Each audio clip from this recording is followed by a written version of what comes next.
All right, everybody. Welcome in to the Omaha-bound Two Countries, Two Americas, All Sports. I'm Nicholas Hill, not in Omaha, Nebraska. Kind of wish I was heading there this weekend. I'm always from the lovely Chattanooga, Tennessee, United States. And joining me from Americana, Sao Paulo, Brazil is Gustavo Tomazeli. Gus, did you make it to the end of that game last night? Because I did. And I I'm not that tired. I tried, but it was too late. I tried, but what a night that was. Hattiesburg would not be the same after last night. I'll tell you that. And I have my Vols gear because it was a night to remember. I'll tell you that. Absolutely. With other circumstances. After we're debuting our Orange Bowl victory jersey here, our victory shirt from over Clemson. I got this for like $5 the spring game, so hold on, my microphone flipped back over. You should have got one for me. You should have got one for me if I knew it. Oh yeah, I should. I wish I had thought of that. But yeah, obviously, great night, a great day to be a volunteer, as all the haters are certainly very upset with how things unraveled in the Hattiesburg Super Regional, because yesterday morning before the Super Regional, so what I've started to do, since we now have so many episodes of this podcast, we're up to 81. We're now getting to the point where I can go back and reference last year at this time what we were saying, how we reacted to the previous events, to kind of just remind myself, okay, what happened the year before? So I listened to us two, and we had Jason on the show reacting to last year's series against Notre Dame, and how we kind of came to the conclusion that Tennessee's aggressiveness, which had earned it a 57-9 record, which had earned it one of the greatest seasons of college baseball history, was ultimately its undoing when they faced a disciplined team in Notre Dame. And this team this year was frankly the opposite, right? Like, they came out and struggled early. They lost their first two games to Arizona and Grand Canyon. At one point in the SEC, they were 5-10. They lost to Tennessee Tech one day, 12-5. I mean, they were just struggling to win anything. And they're kind of, I believe they referenced it a lot during the postseason.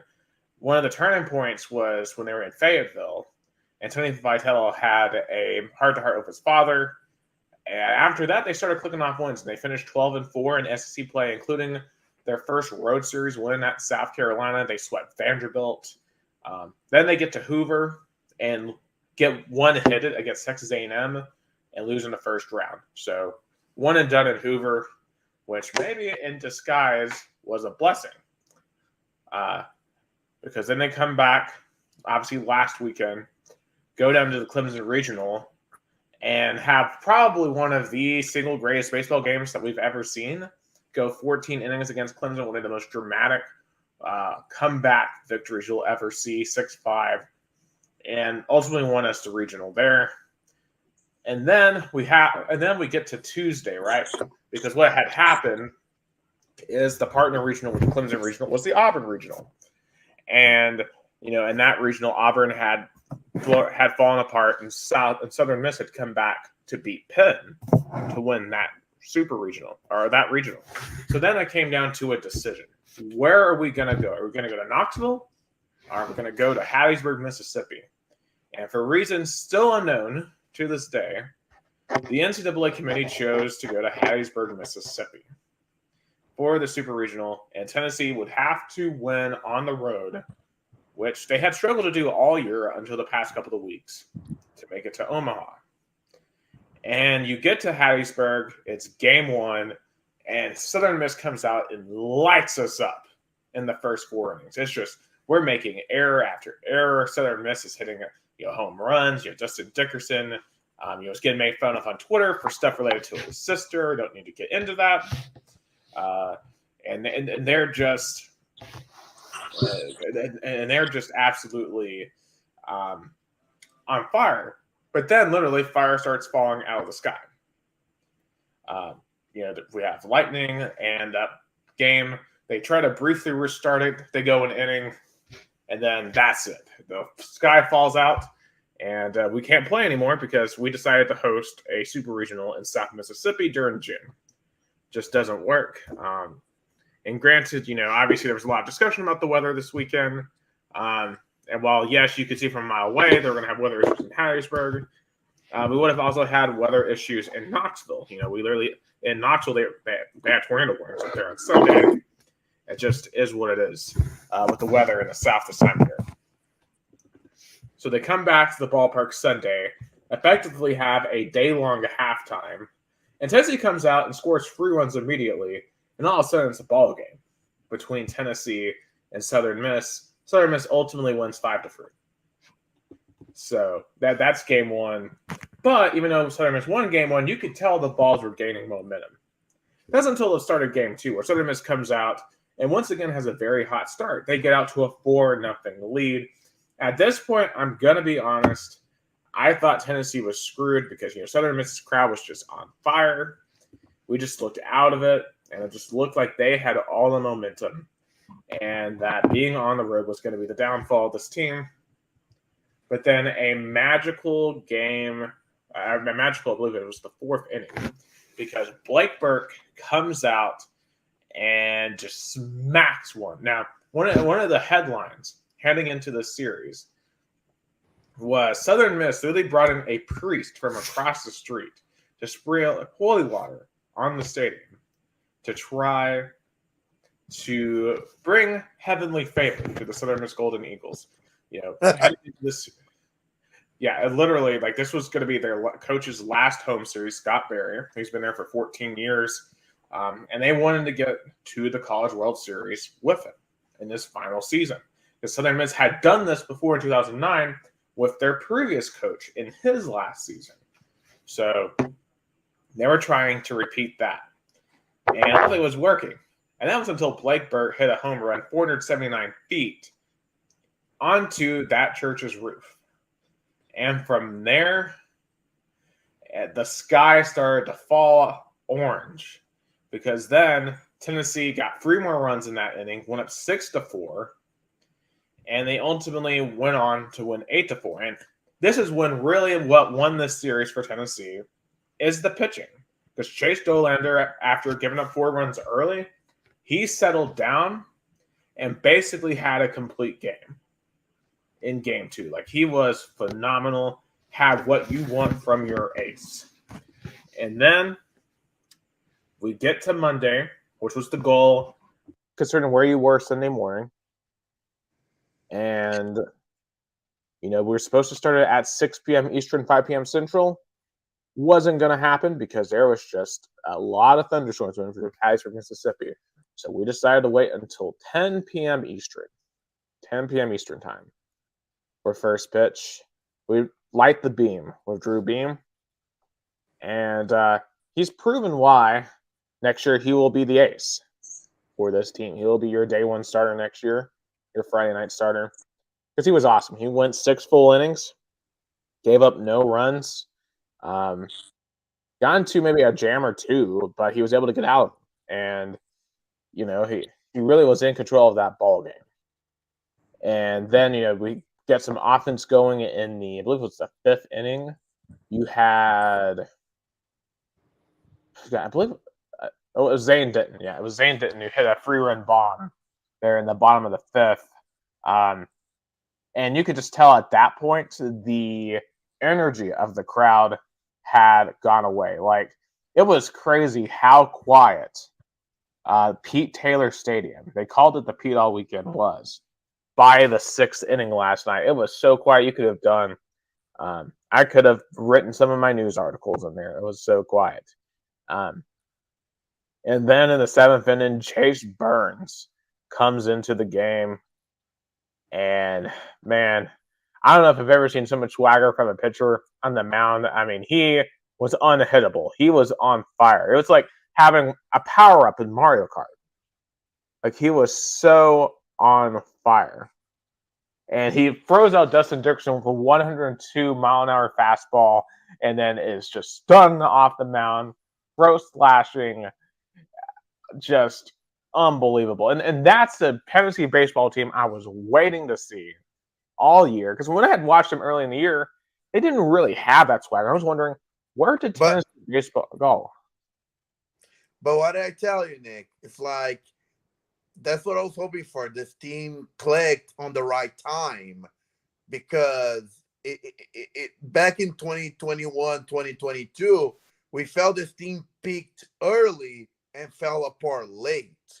But it looks like this team didn't click early, but now it's on their peak on the right time. And what did I say to you about going on the road? It made this team stronger and more resilient. What did I tell you? I was hoping that this super regionals. Remember on the last episode that Tennessee was going to go on the road and beat them. I told you this team had the momentum to do it. I mean, you were completely right. And part of me thought like that, but at the same time, I did really want it in Knoxville, and I thought we deserved to host it. Yeah, I think so too. I think in terms of all the metrics, yeah. But sometimes, don't you want to give up that and now getting that win and going to Omaha instead of the debacle of the super regionals that we lost to Notre Dame? I preferred this year's than last year. Oh, of course. Like you And I always think want to win. I fans can't. would agree with me. And in some ways, it's sweeter. Like going into Harrisburg, especially with the way they were treating our fans. I mean, if you've read some of the reports, like they're throwing stuff at our fans. They were harassing Christian Moore's parents at the game. I mean, these fans. I mean, holy cow! That's what makes that kind of atmosphere translate on the field, and probably all that pressure made Southern Mississippi probably not be on their best. It probably was too much pressure. If it was the opposite, maybe it would have maybe that would have given the momentum to Southern Miss. That all the responsibility was going to be on the Vols. But then being on the road with all the momentum, all the pressure, even what you mentioned about being the last home series for the coach, it all became too much for the Golden Eagles. I mean, yeah, you could tell in their faces by the middle of Game 3. They were terrified by the fifth, by the sixth innings, when they really started to feel that, holy cow, it's coming down to this. We had a 4-0 lead in the second game, up 1-0. And I mean, Dustin Dickerson was already crying at the bottom of the ninth inning before the game was even over. Like they had no outs, and their players had already given up. They had already I think you're right in terms of the pressure got so overwhelming. And you gotta remember, this is Southern Miss, right? They don't get chances like this very often in Hattiesburg in any sport to be on a national stage. Because you never really see them in basketball have done anything. Football, you never really see anything. But in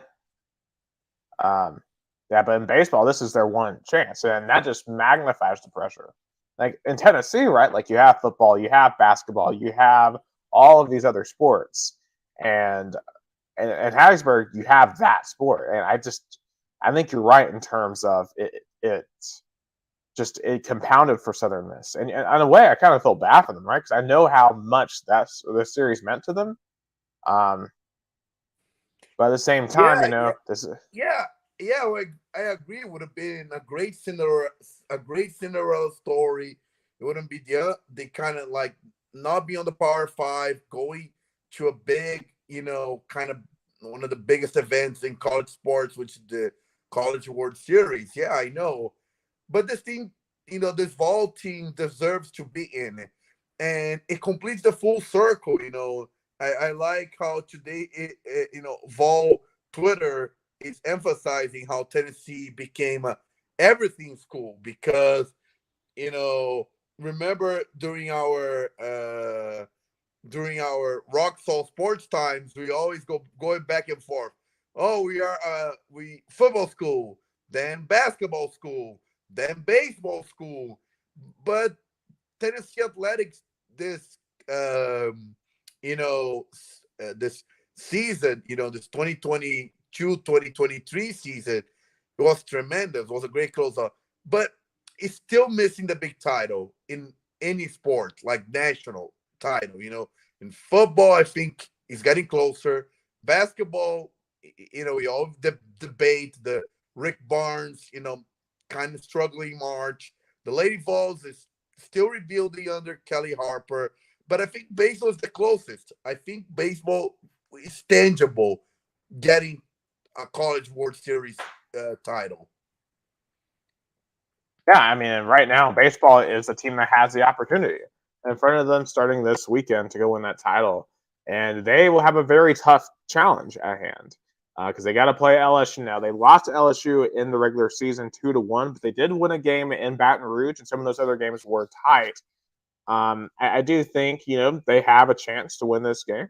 I think they have a chance to win any game because think about the pitching for this team went 14 straight innings without giving up a single run against a really good offense. If that pitching carries over to Omaha, you can beat anybody.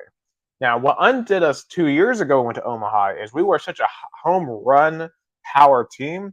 Omaha is obviously a far lower in elevation. It's a flat city in the middle of the Midwest, and that's and TD Ameritrade Park in Omaha is a very big ballpark. So it's really hard to hit home runs there. And I do think that we play small ball a lot better than we have in the past with this team. I think they are much more timely with their hits. We try to bunt more in certain situations. And go ahead. And what I was just saying is maybe this team could win some of these games in Omaha. Now, I'll say this just for my personal expectations. I'm not expecting anything, right? Like making it to Omaha for this team is a massive success, regardless of what happens from here on out. Anything that happens from here on out is icing on the cake. A national title could happen. It absolutely could. But it's going to be difficult. But it's supposed to be difficult. It's Omaha. And, we'll see what happens against LSU. And depending on the result of that game, they'll play Stanford or Wake Forest. Hopefully they're playing in the winner's bracket, not the loser's bracket. We can see them play more than 2 games. Yeah, that's what I was going to ask. So now it's not a winner go home still. No, the first game. No. I mean, you get 2 games regardless. Now, if you lose the first game, then second game becomes winner go home. But if you win your first game, then you get some leeway. And you really can put yourself in a great position because basically, if you win 3 straight games, you're in the national championship series. But if you lose any game, then you have to win far more many games to get back to the national title. So if you want to really go to the national title, you really need to win your first 2 games, which is going to be hard because if they beat LSU, then they're likely playing potentially number 1 Wake Forest, who just obliterated Alabama at 22-5 to go to the World Series. Like Wake Forest has clearly been a deserving number 1 team throughout this year. Yeah, it's going to be a challenge. And Tennessee LSU have kind of like a little beef over the past season. So yeah, and the thing about LSU is they are a powerhouse in college baseball. They've been one of those traditional powerhouses across the decades, and those fans feel super disrespected by Tennessee of what happened with Paul Marineri 2 years ago in Knoxville. They're going to be super fired up for this game. Tennessee fans are going to be equally fired up. That's going to be a great atmosphere in Omaha on Saturday night. It's so funny. Even the time of the game, it's going to feel like a college football, being Saturday night, Tennessee LSU. Like, it can't get more college football than that. Yeah, especially when you look at some of the other matchups. The other matchups don't feel very college football, right? Because you have the other 3, you got Wake Forest, Stanford. You have Florida, Virginia on Friday night. Which that's going to be a great game, I think, Florida and Virginia. And then that first game on Friday, how about Oral Roberts? Oral Roberts, first Cinderellas in basketball and now baseball. Is Oral Roberts an everything school? Question I mark? mean, okay, and here's what I'm thinking, because they're in Tulsa, Oklahoma. What is up with the Tulsa Golden Hurricanes? They're a bigger school. They're a public university in the American Conference. Oral Roberts is putting them to shame. Like, I don't know anything about Tulsa sports, but I'm confused why the Golden Hurricanes aren't really competitive in anything. But Oral Roberts is like incredible in all these different sports. Yeah, it's like, if only they had a football school. I mean, that's true. Like, it kind of makes, because it's like if Middle Tennessee was getting out there, going to Elite Eight in college basketball, and doing well in baseball, everybody would be looking at Tennessee and be like, "What's up with Tennessee?" Yeah. Well, I guess you would also be looking at Vanderbilt too, in that same city and same area. I mean, think about Middle Tennessee State has more wins in the NCAA tournament the past decade than Vanderbilt does. They have more appearances, I think, than Vanderbilt does. So those are other questions to ask about the state of Middle Tennessee sports. But yeah, I don't know who to pick. I don't think you really can pick the College World Series. But I'm just saying I'm definitely super proud of the baseballs. And really for Tony Vitello, I mean, this is savage for me. I think he's still the best coach on campus. Even with Heupel and what he's done, even with Barnes, what he's done, Karen Weekly, what she just did. I mean, as we've said repeatedly, Vitello was the one who got the ball rolling with success on this campus. And I mean, he just went to Omaha on a rebuilding year. Like, this was a rebuilding year for this team. Yes, I know there's a ton of talent, but it wasn't the same team from last year. He had to retool a lot of things and got to Omaha. I mean, that to me is incredible. And my message to Danny White, get this man his stadium.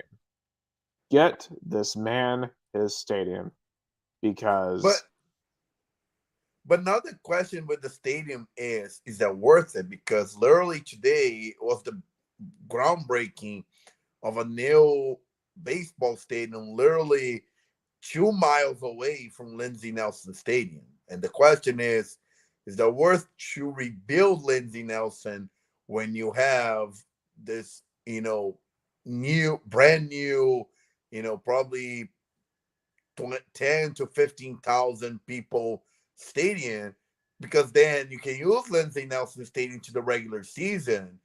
And then when you need bigger games, a bigger atmosphere, you can use Smoky Stadium, I would imagine. yeah, and that's the question, right? Because I think the number one deterrent is it's not on campus, right? So it's over on the old city. So you would have to get students Oh, over there but it's somehow. not that far. Oh, Nick, come on. Oak City, it still feel like, I mean, it's not literally on the heart of campus, but come on. It's like, what, 5 to 10 minute drive? Yeah, but I mean, a lot of students on campus don't have cars, right? Like, I mean, But you can walk. You literally can 20-minute walk. It's not gonna kill. It's not like, okay, I wouldn't understand if it was like Kodak. It's like, okay, that's the interstate. That's far. yeah. But I Oak don't want to get into a City, situation like Miami football. But like Miami football has to go like an hour to their stadium. yeah. Football. But I will say Lindsay, like, you can still have Lindsay Nelson Stadium for regular season, but it can use the new Smoky Stadium for like bigger games, like super regionals, or even like a big series like we had to remember when Vandy came to town 2021. Lindsey Nelson felt small because of how big that game felt. But you can use that thing like UT students go to the old city for the clubs. They can go for baseball. Oh, absolutely. And it's going to be very, very fun once it does start. So right now it's a 7,000 seat stadium. But my counter to that is you could build a bigger stadium on campus. But the thing is, when the Smoky Stadium starts, I think there could be good reason is you could effectively move the team to there for like a season or two while you rebuild the new stadium, and then you come back to the new stadium. That's what I would try to do. Yeah, I Because I get think your you want them on campus. I would understand if only that momentum keep going, because you cannot make long term plans on a short term momentum. You have to really see if they're worth it. That's why I would have give a try in the new Smoky Stadium, because Lindsay now was like what, 2,000 people stadium. Lindsey Nelson is about 4,000. Yeah, I wanted to see if they can really let's like if they go to play in the new Smoky Stadium and still makes it feel like not enough, then yeah, go for it. I don't know. That's my because it's a big investment. Like it takes a lot of resource. Absolutely. So, I mean, because if you look at some of these other teams across the league, I mean, Arkansas gets 15,000 people. You got Mississippi State with 15,000 stadium. I think the box on LSU has like 11,000. Florida's newest stadium has like 13. I mean, South Carolina has 14. Like, we need to be in that ballpark. And Tennessee fans would show up to fill up those seats. So, we'll see what happens. But I do think I mean, you can do renovations on the stadium, but I think ultimately just a new stadium, period, will have to be made for, I think, the future of this program to be sustained. And right now we haven't seen the success, right? We have gone to three straight supers, two of those turning into World Series trips. So, Tony Vitello has the world in his hands, and I just wonder what some of the other folks across the SEC who don't think Tennessee baseball is doing it the right way think of that. Yeah, they can turn on to ESPN and enjoy. Yep, and I'll be looking forward to watching the Omahags, but I guess I can't. So, congratulations to the baseballs, and we'll see what the Big Orange can roll out on Saturday night. One more note in the world of college baseballs, softball rather, is Oklahoma finished their dynasty, their incredible season with only one loss. They won their softball College World Series over Florida State 2-0. I mean, I don't know what else you can say. Everyone pretty much expected them to win, and they did. Just no one was going to beat them. They were too good.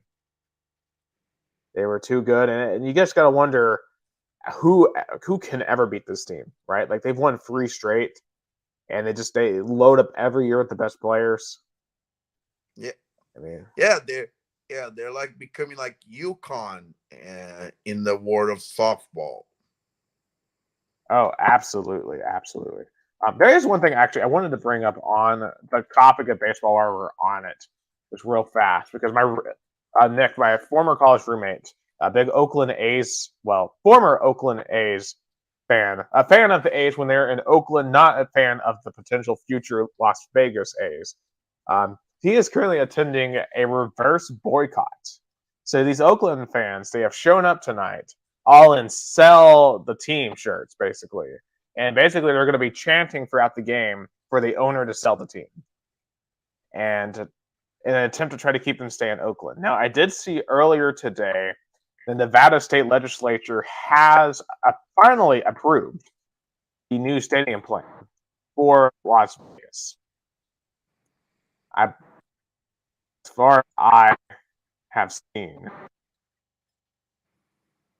let me double check that real quick because I think I saw that. But I saw the pictures on Twitter about that event you showed me, and they stayed outside or they went into the game.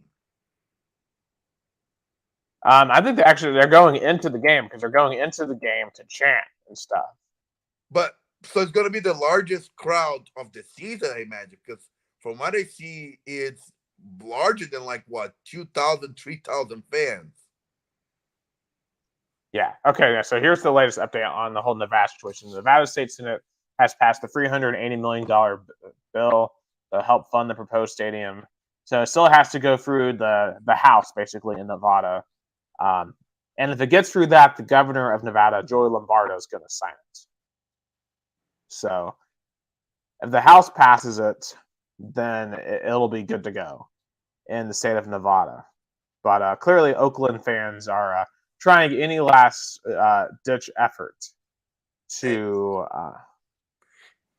win. And what is interesting about tonight's game that you mentioned, that the A's will donate all ticket revenue from tonight's game to 2 local community organizations. Man, hey, PR is one heck of a field. PR is one heck of a field. Yeah, they said they published that 2 hours ago. What a convenient time to do that. Yeah, however you can save face. I mean, isn't that just the most cynical thing you've ever heard? Like, yeah, hey, we're gonna leave your city high and dry, but hey, here's some money to the local organizations. Yeah, it was 811,000 and 100, like $800,000. That is hilarious. That, man, I just feel bad for Oakland fans. Like, I mean, my roommate, like Nick told me that he hasn't watched a full game since the announcement.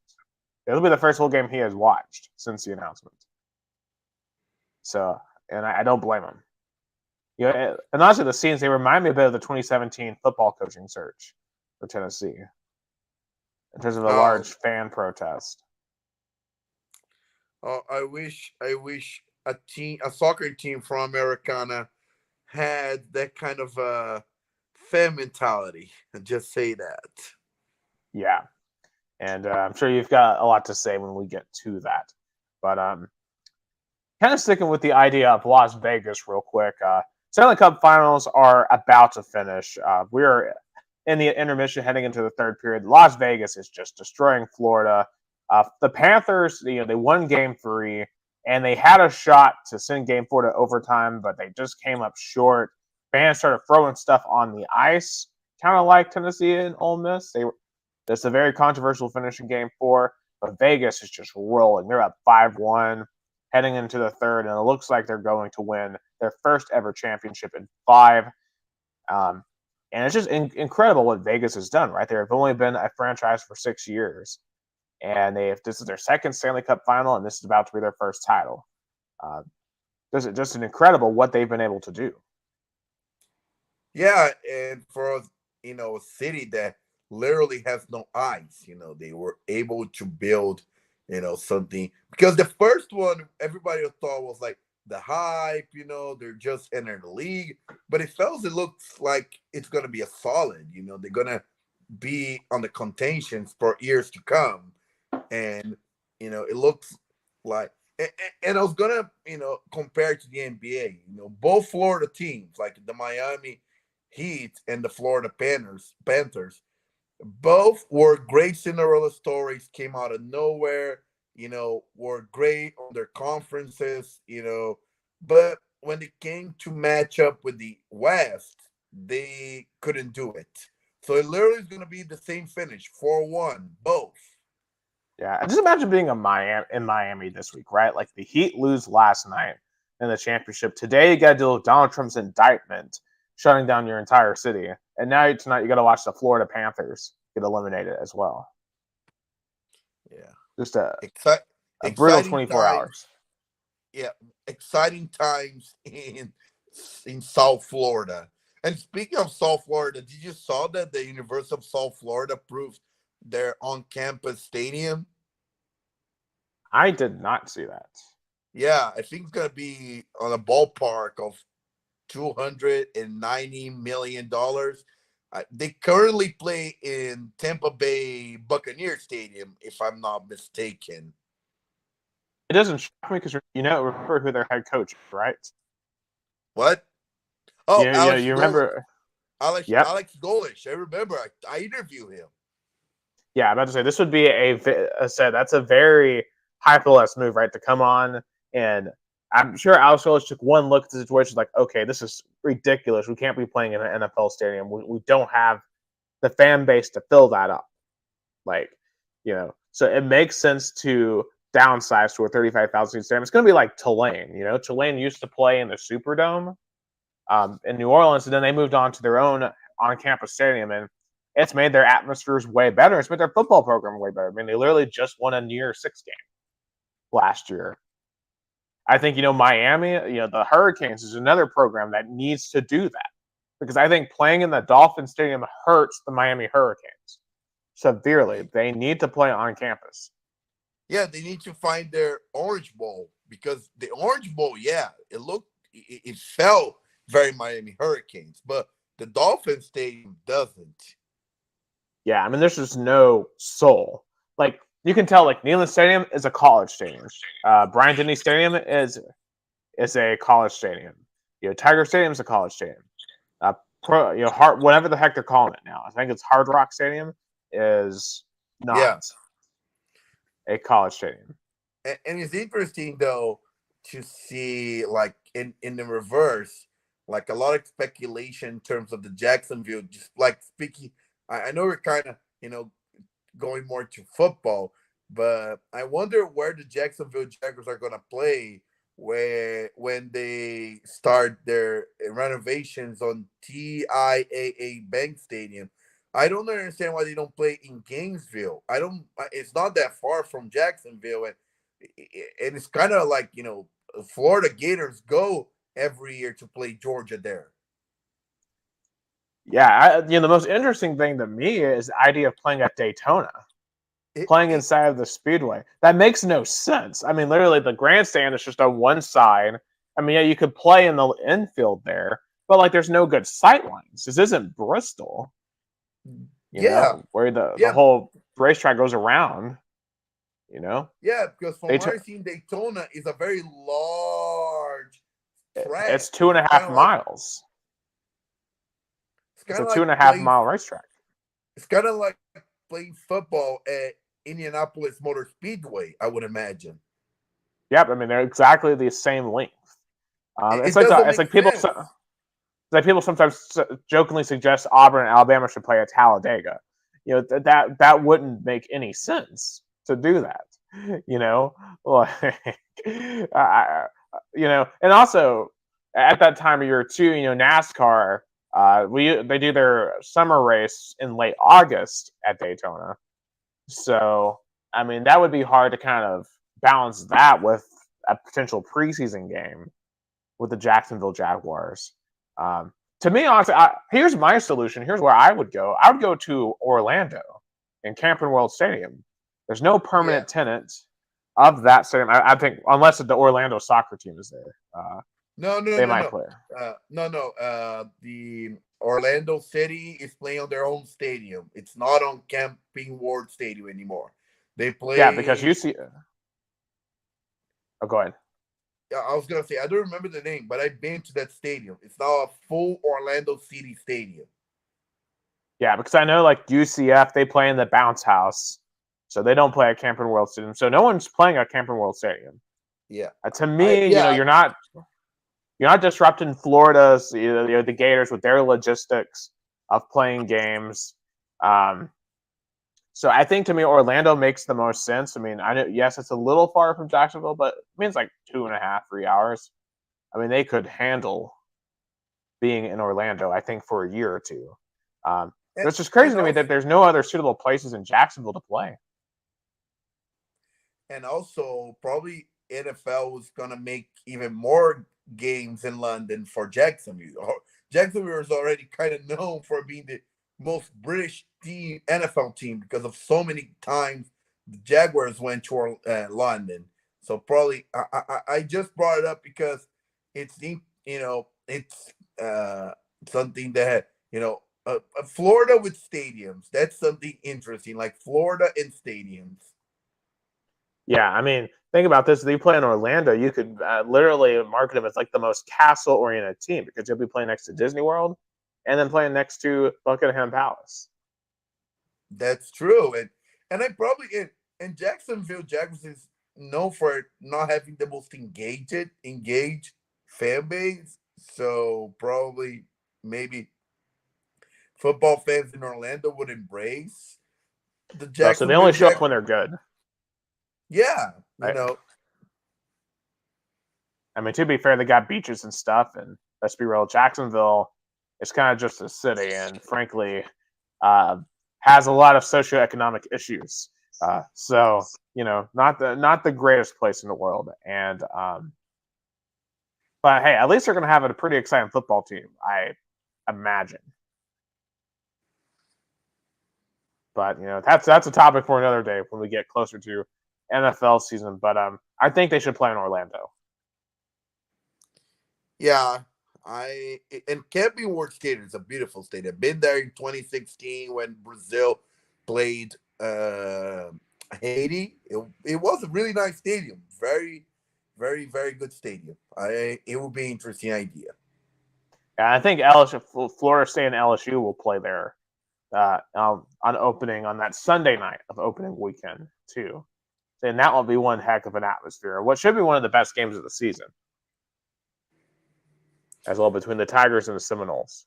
Yeah, I'm excited. I can't wait for college football to start. But before that, I guess, but probably a lot of people in Florida still healing from yesterday, right? Yeah, the Denver Nuggets. I mean, the Miami Heat. I've been down them this entire time, right? Like I thought at some point the Cinderella Magic was gonna have to run out, and it did. I mean, and they didn't go down without a fight. I mean, they were up most of this game. They had a really great chance to win it, but hey, the Nuggets are just a better team.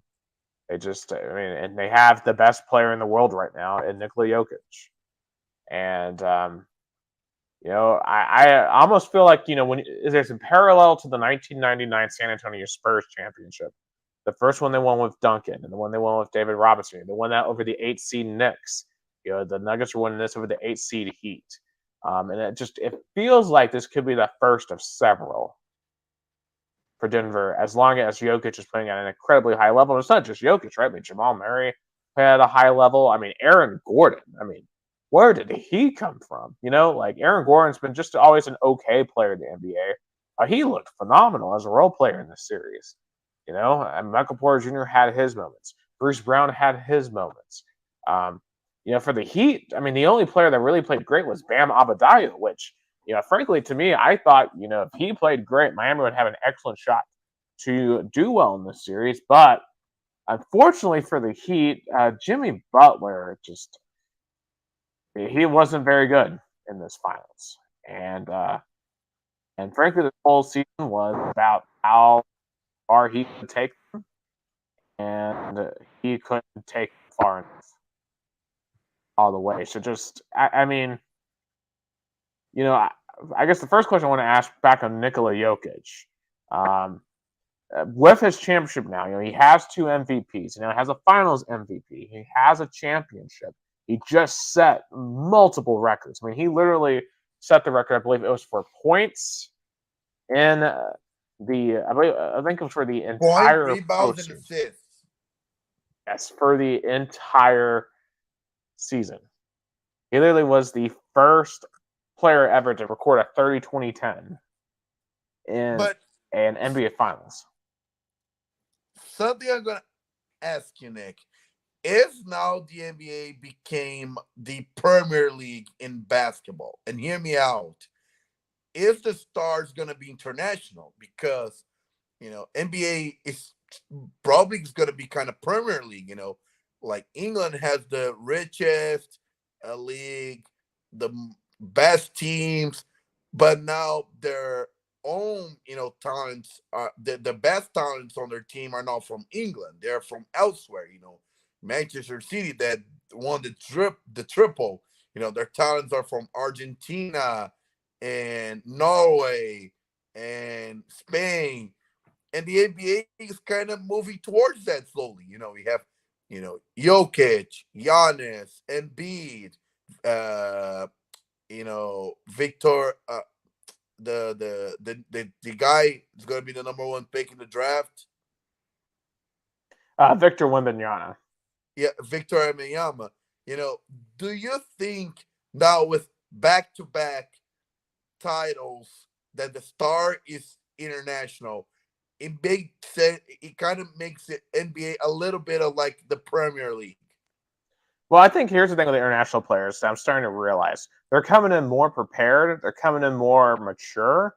They're coming in more team-oriented. Like, look at Nikola Jokic. Like, look at the way he talks about it. He isn't really focused on his own brand. That think about this. Like when LeBron won his first championship, he was like, "It's about damn time that I won a championship." Like, and I think KD basically repeated the same thing, right? Like, it's a very individual, a superstar-oriented culture in the U.S. But like, think about how Giannis acted when he won his title. It was very much team-oriented. You know, he dropped 50. Nikola Jokic was just like, "Hey, job's done. I can go sleep now. I can go hang out with my horses in Serbia." You know, that's all. He wasn't even excited about the championship parade, right? Like, he's just like, "Yeah, we won the title. We did our jobs. Now it's time to go home and chill at the farm." Yeah, And he's probably not going to even be at the parade because he wants to go enjoy his summer vacation as fast as he could because he got the job done. Because he's not about the brand, the star. He's about getting the best of his basketball ability for the Denver Nuggets. And I feel the Nuggets fans should be feeling lucky to find such player like that.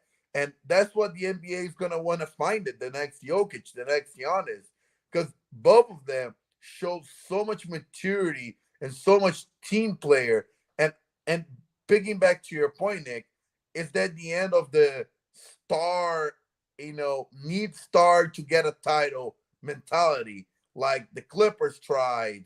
We saw the Phoenix Suns tried. It looks like it's not going to work. yeah, I was saying this, I was thinking about just that point. I felt a lot of the young American stars, and talked about, they're the opposite of mature, right? Like they are getting into all kinds of issues. I don't know if you've seen Zion Williamson craziness the past couple of days, where he has been accused of being involved in stuff that I really hope isn't true, because he's claiming that he was cheating, and it's just all kinds of other crazy off the court drama that Zion Williamson doesn't need to be dealing with, right? At least publicly, because he hasn't really proven himself as an NBA superstar because he can't stay healthy. And now you're bringing all this other crazy attention from all from this, the off the court drama. And it's just like, how can you trust a guy like that if he is dumb enough to put himself in that situation where he's going to get blasted by some random woman online? Like and look at John Morant, the number one and number two players in that same class are very unreliable, makes Pelicans and Grizzlies fans kind of shaking their heads and be like, is our star is our stars ready for next season? And Yeah. comparing to Denver and Milwaukee fans that feel that their stars are going to be ready for next season. I know Milwaukee did not had a good playoff run, but they're going to be back stronger and in title contention. Yeah, I mean, quite literally, think about, and even in this year's draft, who's the number one American player? Some say Brandon Miller. Well, guess what Brandon Miller just was up to a few months ago? Being on the scene of a murder. Like, I mean, when you really just look at it, I think, when you look at the culture here in the U.S., the way we're nurturing these young stars, we're not doing a good job of it. And it's so funny. It's a lot about basketball because you don't see that in football. Because football has the same mentality as I feel like European basketball with toughness and you go ready for the NFL. Look how many of course there's football players that go from the college to the pros that have issues, but basketball it turns to be way more than football. I think it's the ball is life mentality. It's the watch me have this fire 4-minute mixtape on YouTube. Like, look up, like, for example, Seventh Woods. Look up his tape from when he was 14. It looks awesome. But Seventh Woods ended up playing at UNLV. He didn't even go to a P5 school. Like, and he didn't make it to the NBA and never did anything. But hey, he has the most watched mixtape on Ball is Life.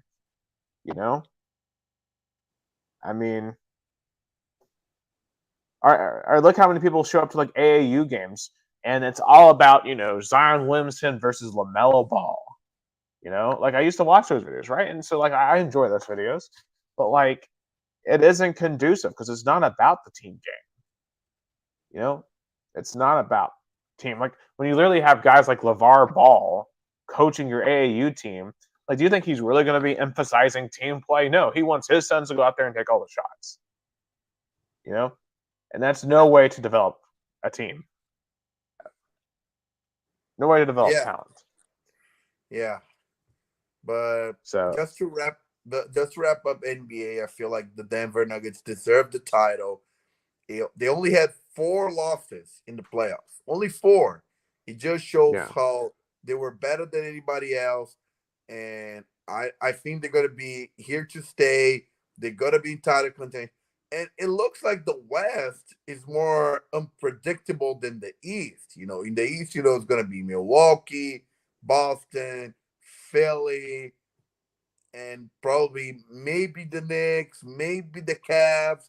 But in the West, I don't know if the Lakers are going to be back in the Western Conference Finals. You don't know how AD and LeBron health's going to be. Like, you don't know if the how it's going to be with Phoenix, with CP3 and Kevin Durant, even Dallas. Do you think Dallas is going to be back? Because everybody thought they're going to be in the playoffs because when they got Kyrie Irving with Luka, but it didn't work. Right. I mean, they need some people who can play defense. I tell you 2 teams to watch out for moving forward.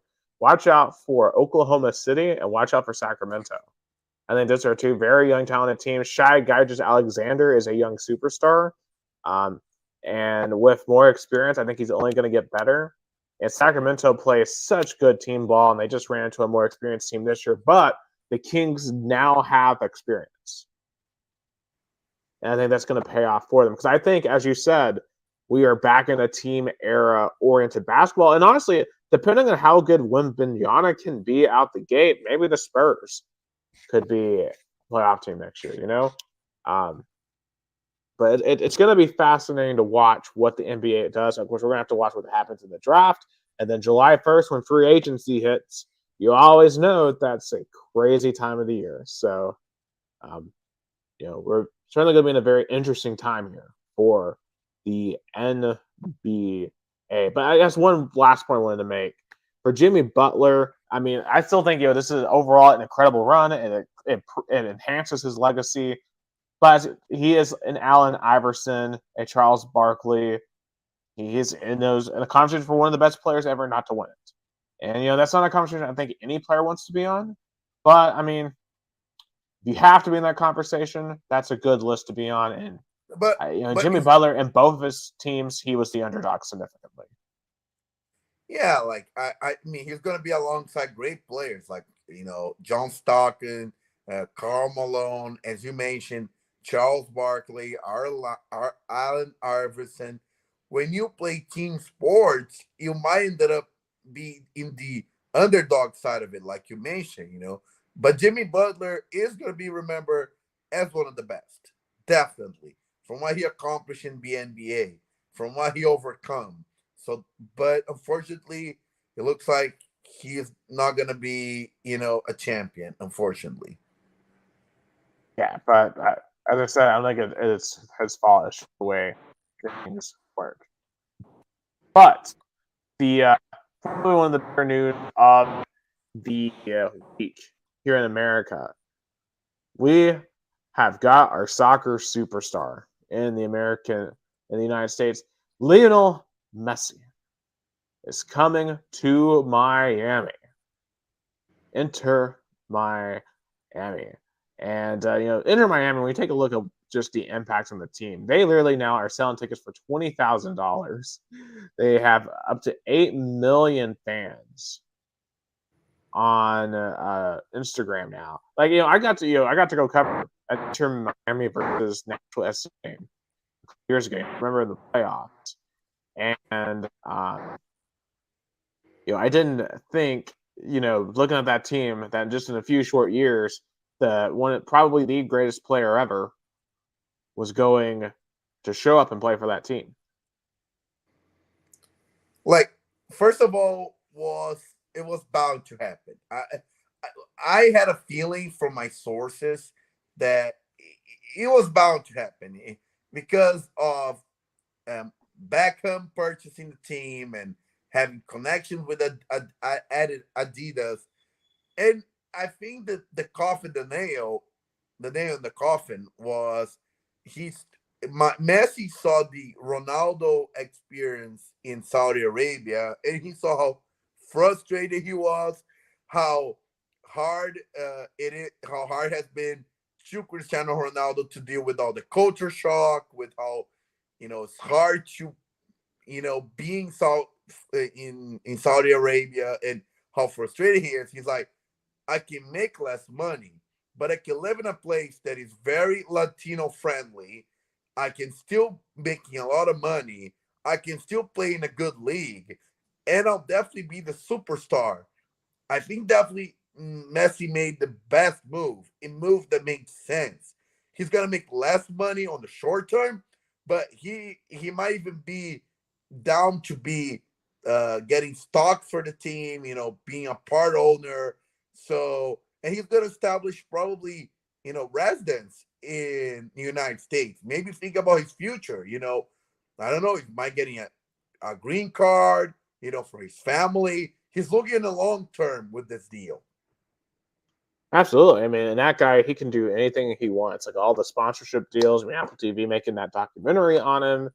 Um, I mean, like literally, it's like you think about like LeBron going to Los Angeles, right? Like all of the opportunities now there are for him. Like he's making movies, just in all kinds of different arenas, just outside of basketball. For Messi, going to Miami does that, and honestly, that I think is why he chose Miami over Saudi Arabia. Saudi Arabia was going to offer him so much money that it would have been ridiculous. I mean, look what they just gave Karim Benzema. Like it's insane what they have to offer. And probably what made Messi even more inclined to is his family, because how his family is going to fit into Miami probably is going to be great. Miami is a very, very Latino city. If sometimes you don't feel like you're like true America or that, kind of like comparing to Middle America. You feel kind of like in a very Latino area. So he's going to be a superstar because, compared to the rest of America, probably Messi will have some impact. But think about in the city where you have a lot of people from Central and South America. He's going to be a god there. All the games going to be with high attendance. Absolutely. And I know there's some discussion whether or not he could use it to try to prepare for the 26 World Cup. He has said he's retired.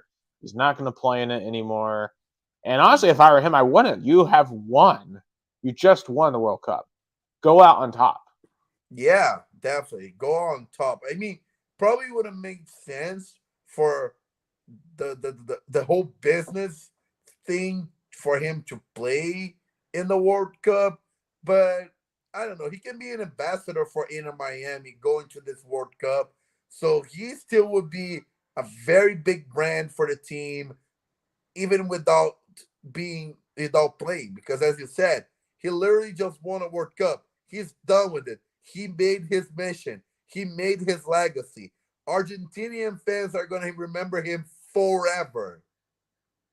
Absolutely. I mean, he has accomplished everything that you could want to accomplish, and now it's time to set himself up and his family for the rest of eternity. So, and Miami is that place for him, and I think for the entire MLS. I mean, I can only imagine when he goes to opposing teams. Like I'm already thinking about what's it gonna be like.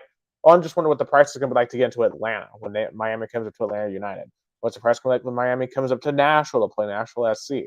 Because I want to go to one of those two games. I want to see Lionel Messi, the best player ever, in my opinion. I want to see him play. That is just amazing. I had the privilege once when Barcelona came to DC to play Manchester United.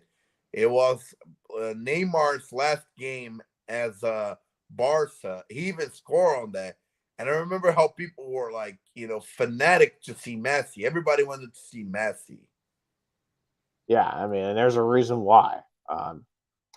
So it'll be fun, and I'm glad he has chosen the U.S., and we're glad to have him here. And I'll be excited to see what he can do in the MLS. I still think he could play at a very high level, especially against MLS competition.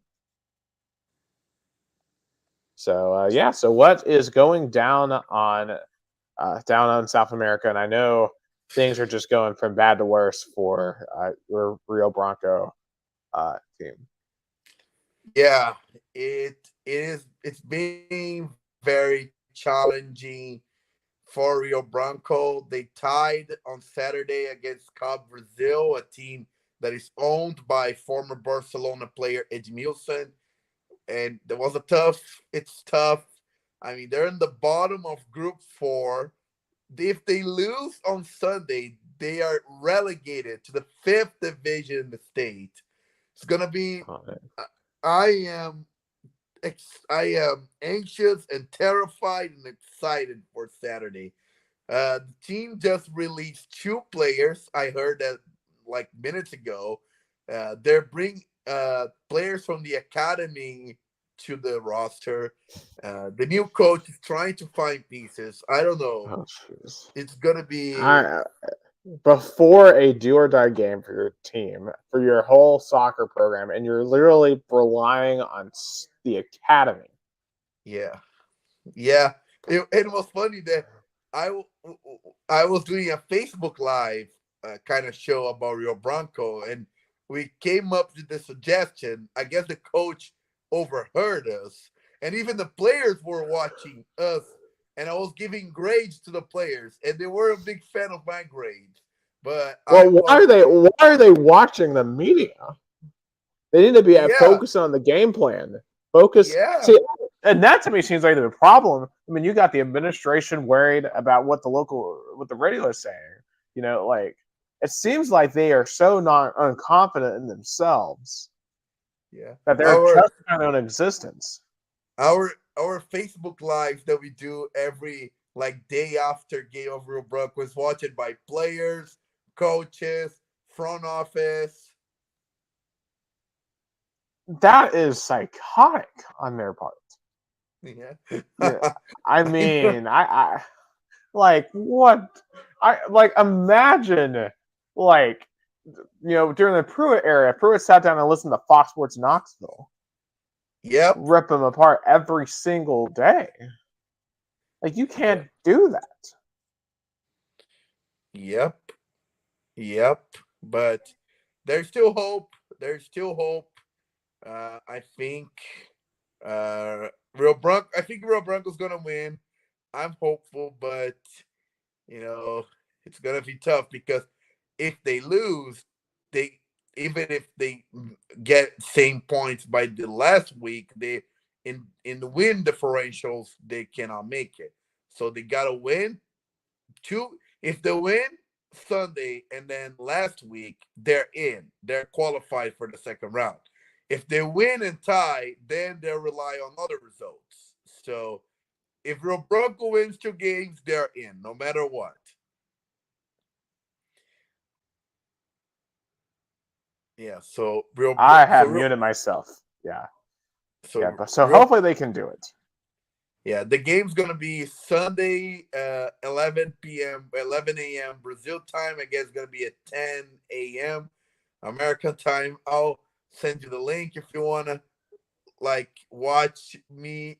No, not me. There's nothing else. Hey, there's nothing else on at that time.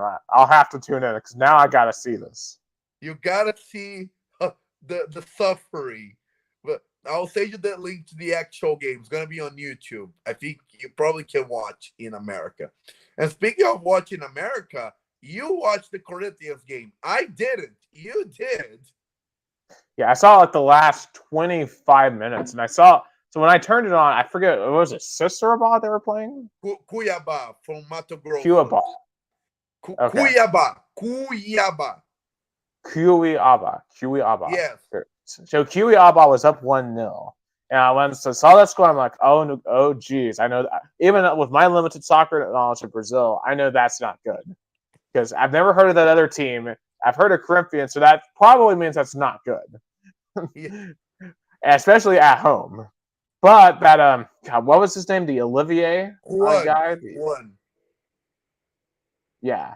The The it player who was scored, Juan. I yeah. think Juan. Yeah. Juan Olivier. Juan Olivier. Oliveira. That's right. And it was a Oliveira. nice story. He hasn't played since 2020. He was, out of the roster for almost 2 or 3 years. And he was back in it and scored an important goal. And now now the team has to decide if he's gonna stay or not, because his contract is gonna be up. It's gonna be over in like 2 weeks. Yeah, to me, it seemed like he was the only guy who knew what he was doing. I mean, they had so many chances. You could tell the Corinthians had the ability to attack while their team didn't. But the other team, they just were not organized enough on the offensive end to win Yeah, the like game, because they should have won that game. Yeah, Corinthians. From what you're saying, Corinthians is just facing the same problem over and over, which it is there's so much reliance on Renato Augusto. When he's not playing, Corinthians can't transition from midfield to the attack. Like, Renato Augusto is their quarterback, and without him, they can't find a guy who passed the ball good. So, now Corinthians and all Brazilian teams on the first division have 10 days to prepare themselves for the, kind of like the rest, but not the rest of the season, but prepare for the month or two ahead, which is going to be a hard time. And I think Corinthians right now, they need to show signs of improvement, because if Corinthians loses against Santos, which is also in crisis, on Wednesday, June 21st, I think it's going to be done for Luxemburgo, because Luxemburgo right now, he's doing a terrible job as a coach. He's only has 28% points. He only won 2 games. Man, yeah. And based on everything you told me about Brazilian coaches, you're a dead man walking at that point. I briefly caught the end too. I think it was Atletico Mineiro and Bragantino. But that also ended at 1-1. That's why, and I was just why is every game ending in 1-1 today? Oh, that's funny. I mean, first of all, I love that you're watching Brazilian soccer. Now we can debate. But Atlético Mineiro, first of all, their coach is an asshole. He's done. Did you? First of all, did they show shots of him, or you just saw him? He wears a scarf. I don't remember seeing him. Because when I turned it on, I turned it on for maybe a minute or two, because it was really right at the end. And I just saw a bit. I saw a bit of the crowd, and it looked like it was about half empty. So I wasn't sure where they were. Oh, they were in Atlético Mineiro Stadium, but since it wasn't a big game, probably didn't much people show up. But Atlético Mineiro fans are passionate, but they're mad with their coach. They hate their now previous coach, Eduardo Cudê. Cudê literally went on a press conference bashing their players, saying he needs new players because he want to be a protagonist, but with the roster he has right now, he can't win. So he literally was bashing his players and his front office with one press conference. Yeah. And honestly, it's surprising because I'm looking at the table now. Botafogo on top. Botafogo. Yeah, talking about a Cinderella story. You remember me talking about Botafogo months ago. They couldn't even make it to the semifinals in the state championship. Yeah. Well, I mean, I imagine that's not going to restrain, because you have Palmeiras and Flamengo right behind them. And wouldn't it be crazy if Flamengo found a way to win it all after just everything they've been through this year? Yeah, but Palmeiras, I went to the Palmeiras game. Palmeiras game I can talk because I broadcast it. São Paulo had more volume, had more opportunities. But Palmeiras is the kind of team that they don't need 5, 6, 7 chances to score. They need one or two or three. And when you have a player like Arboleda, the defender, when make mistakes, it makes it easier for Palmeiras. Palmeiras, like, did they deserve to win against Sao Paulo? Probably, maybe. Like, you can argue against it, but soccer is not about deserve. It's about making the opportunities, and Palmeiras did. And again, Hendrick, what a performance! He came in the second half. When the opportunity came to him, he scored. I mean, I was excited to see him play. Like, I cannot wait for him to go to Real Madrid. But Yeah. Palmeiras is gonna be the favorite to win Brasileiro. The only thing that makes me question if Palmeiras can win the Brasileiro, the Brazilian Championship, is the fatigue for the other competitions. The Libertadores and the Brazilian Cup. You know, Last year Palmeiras only won the Brazilian Championship easily because Palmeiras were out of Brazilian Cup and the Libertadores by like week 27, week 25, week 26. So then Palmeiras dedicated solely of the Brazilian Championship, and then they destroy it because right now Palmeiras is the best team in Brazil. Is It's not the most talented, but they are the best. They are like a machine. All the players know what they're doing. They're well coached. That's why Abel Ferreira for me should be considered. He even be considered for a PSG job. And he should. He's one of the best soccer coaches in the world. From the players that he has, he lost key players coming up this season, and he's still coaching beautifully. And his team still works as a machine. The only thing he needs to work. What? I was going to finish the thought. No, I was gonna say the only thing he needs to work on his temper. He has a really short temper, getting red, yellow cards, and even red cards, getting on arguments with referee. Like, he needs to have he has like anger management, works within his temper. I was about to ask on the topic of PSG real quick. Like, aren't they like in just a complete crisis mode right now? Because they just lost Messi. They're about to lose Neymar. And Mbappe said he's not going to stay after 2024. He's not going to renew his contract. He announced that this week. And PSG is falling apart because they don't know what they're doing. They don't have like a mentality. Like, that's what Manchester City understood, that they needed to get Pep Guardiola, because it wasn't about, if they wanted to be a powerful team, getting the star. It was getting a right coach, and then give this coach, control. That's so, like, why am I hearing something about Pep Guardiola possibly not coming back to Man City? Yeah. The only place I could see him going is the Brazil national team, because he said that he's inspired by Brazil soccer. He dreams of coaching Brazil. That's the only thing I could see him leaving. Like, why would he leave Man City now for another European team where he has everything there? He's just won the Champions League there. His roster is a young roster. Haaland is young. Rodri is young. Key players are young. So the only team I see him leaving is the Brazil national team. Yeah, because I saw some American soccer fans on Twitter saying that USMT should go after him for their head coaching job. But I was just like, why in the world would he leave Man City to coach the United States? No. If he goes to a national team, it's Brazil. Like, he wants to go to a team that he can win the World Cup. Brazil has the potential. With the right coach, Brazil can win the World Cup. I think Brazil has the best roster, but I think Tite wasn't up to the task.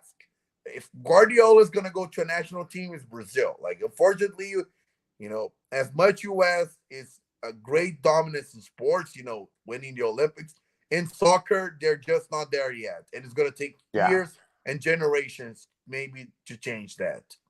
And a change of the soccer culture as well. And that's some of the one man can't fix. As just kind of in a brief update here, the clock is winding down. Vegas put up 9 goals. 9. They're going to win this game 5, 9-3. And Vegas is celebrating their first championship as a professional sports city they have won the Stanley Cup. Okay. Perfect wrapping up to this episode. Congratulations to the Las Vegas Golden Knights for their first Stanley Cup trophy. I went to Vegas once. Great city. I bet all the strip clubs and all the adult entertainment places are gonna be packed. Hey, just be safe if you're out in Vegas tonight, obviously, because things can get hairy. And also, congratulations to all the folks up in Colorado and Denver. Hey, what a week to be from the Rocky Mountains and the interior Mountain West. Colorado and Nevada, the centers of sports, as we now enter the quiet part of the sports calendar, except, of course, for the College World Series. But as you mentioned, we are going to wrap it up here. So for Gus Tomazeli down in Americana Sao Paulo, Brazil, I'm Nick Hill, live from Chattanooga, Tennessee, United States, and you've been watching episode 81 of Two Countries, Two Americas, All Sports, the only sports podcast that talks about America and Brazil.